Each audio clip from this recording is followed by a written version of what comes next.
The war of words brewing between Supreme Court Justice Ruth Bader Ginsburg and the presumptive Republican presidential nominee Donald Trump. Now, Justice Ginsburg fired the first shot in an interview on Friday. Here's what she said, quote, "I can't imagine what this place would be. I can't imagine what the country would be with Donald Trump as our president." She has since doubled down on those comments. Donald Trump wasted no time firing back at Ginsburg.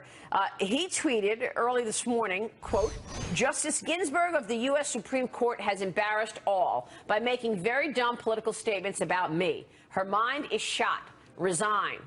Let's bring in former federal prosecutor and Fox Rothschild partner, Robert Ray, joining us right now.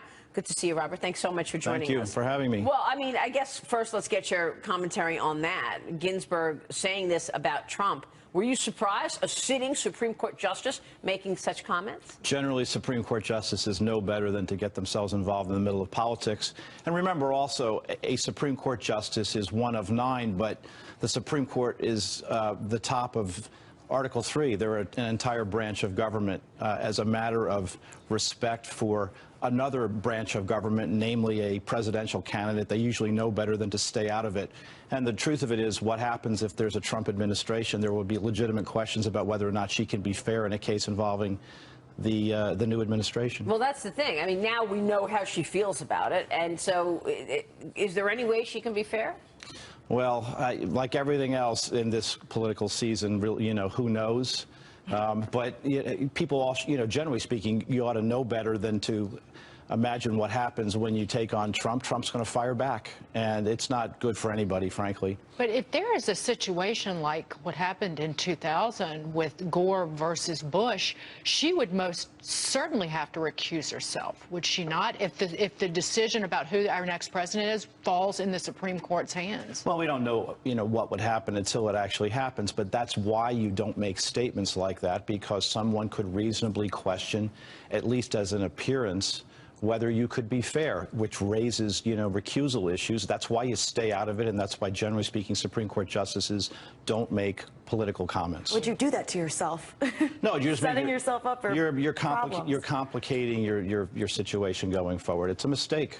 What about Attorney General Loretta Lynch? Okay, so yesterday she testifies before the House Judiciary Committee. She didn't offer any new details. We watched it. She sparked criticism about her lack of transparency, and it prompted an attack from Judiciary Committee Chairman Bob Goodlatte. Listen to this. I'd like to get your reaction. As Attorney General, it would be inappropriate for me to comment further on the underlying facts of the investigation or the legal basis for the team's recommendation. The concern here is regard to your sworn oath to uphold the United States Constitution and the laws thereunder, and to conclude that no prosecution would take place without examining and drawing conclusions regarding the questions that I've just asked does not seem to be a responsible way to uphold your constitutionally sworn oath. Robert, this is the most extraordinary thing. I mean, she has the private meeting with Bill Clinton. She comes out after that because the public was just outraged by it. And she says, I'm going to accept the recommendation of the FBI. I mean, does this look like everybody's in bed? Well, it's a terrible situation that she put herself in. It's an impossible situation to respond to. How's she supposed to answer the question, well, what went into your decision-making with regard to the decision not to prosecute Hillary Clinton? And the truthful answer to that is there's nothing she can say about it, because she can't have involved herself in the process, because she's already created the appearance of impropriety by meeting with the former president. So there is no answer to that question. That's why Congress probed.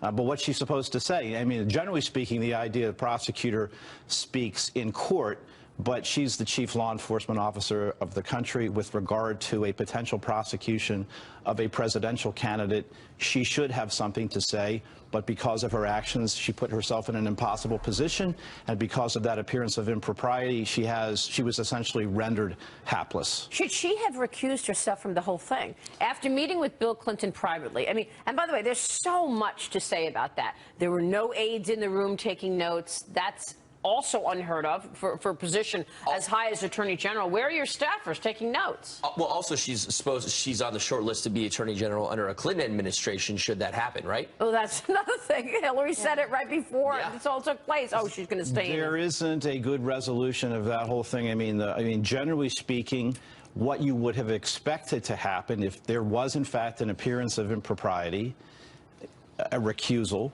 The Attorney General then delegates who the person is next in line to make that decision, none of which, of course, happened. And it forced, frankly, the FBI director to step into a role that typically you would not expect an FBI director to step into. And Jim Comey was only able to do it because he's formerly been the Deputy Attorney General and a U.S. Attorney, so it's sort of natural fit for him to speak more as a prosecutor than as an FBI director. So, frankly, out of the whole thing, nobody ended up looking good. And yet again, the Clintons put people in terrible positions, out of role, making everybody look bad. And no matter what Hillary Clinton seems to touch, everybody seems to come away scathed. Look, you were the independent counsel. You investigated and issued reports on Whitewater, that scandal, and the White House travel office controversy. So your opinion matters here. In the Travelgate report, you found that Hillary Clinton was, quote, factually false in her sworn testimony about her role in the firing of 7 members of the White House travel staff. That was in the early 90s. However, you could not conclude beyond a reasonable doubt that her statements were knowingly false. Sound familiar? Exactly. Is and this Groundhog that's why Day? you did not pursue criminal charges against her. Is history repeating itself? How many times do we have to go through this before people finally wake up? And is the only thing that people will pay attention to the fact that someone gets indicted before you actually step aside and say, hey, wait a second, maybe this person shouldn't be president of the United States? Right, indictment or not, what we do know about the case and what she did, still a problem, even if it was just incompetence. I really don't want an incompetent president. I don't know if that's a radical stance to take. Let's take a step back here and remind ourselves that she's a lawyer who went after Richard Nixon. She knew. She was First Lady. She was Secretary of State. And now we're seeing in emails, she actually had a parentheses, C, close parentheses, marking confidential. Possibly, we don't know, because we don't know what she told the FBI and whether she lied under oath to them. Robert, on top of Hillary Clinton, if she was elected president of the United States, you've got Bill Clinton. You saw what he did with Loretta Lynch. You've got former president running around the White House with a lot of time on his hands. What does that look like? And I'm not joking, actually. In terms of his potential influence and power in a White House where he doesn't have a designated job, what does that look like? Well, you know, look, that drifts more into the personal. I mean, no, I'm not even again, it's causing problems. I think, though, that people have to ask themselves the very basic question about whether or not the country wants to return to this and go through all of this again. And if you want a situation in which you're looking toward a new administration with endless investigations and subpoenas and lawyers and, you know, issues about cover-ups and, you know, skirting the edge of legal propriety, you know, that's essentially what you're voting for again, because there's no reason to think, based upon the most recent experience, that this isn't going to continue, because it's continued now for over 20 years. You know, we had Darrell Issa on last week, and he basically said, look, the American people will decide come November 8th. Do you think this resonates with the people, or do you think this is going to just... Ultimately, I trust the good and fair judgment of the American people. I think the poll numbers seem to suggest that what happened over the past week has had an impact. I do think people are paying attention. I mean, it's troubling to me when I hear people say, well, yes, I understand that Hillary Clinton acknowledged that she's not telling the truth, but I'm going to vote for her anyway. Right. I mean, you know, you can do that. It's your right to do that. But, you know, be careful what you ask for, and you may very well get it. And, you know, my concern is it's not in the country's best interest, in my opinion, humble opinion, to return to an era where we're sort of in an endless, you know, investigation, whether by members of congressional committees, prosecutors, the Justice Department, so on. It compromises everyone, and it's not good for the country. We also should point out she's telling us exactly what she's going to do, right? She's going to build on Obamacare. She's going to build on Dodd-Frank. She's going to raise taxes. She's going to go after, right? She's going to go after the Second Amendment. She wants to remove the liability waiver for gun manufacturers. She wants to expand Medicare. She wants to even take it further than President Obama did. But the most important thing is high standards in government. I mean, for whatever his faults may be, President Obama has not had, really, frankly, the hint of scandal during his administration. One of the reasons he was elected was because people made a choice between him and her. Now the question is, you've got her. Is that really what you want? Even more scandals since then, and there's no reason to believe it wouldn't continue, because she doesn't face consequences. So why would she think she'd be held accountable in the future? And it's far more difficult to hold, trust me, I know, to hold a president accountable than it is anybody else.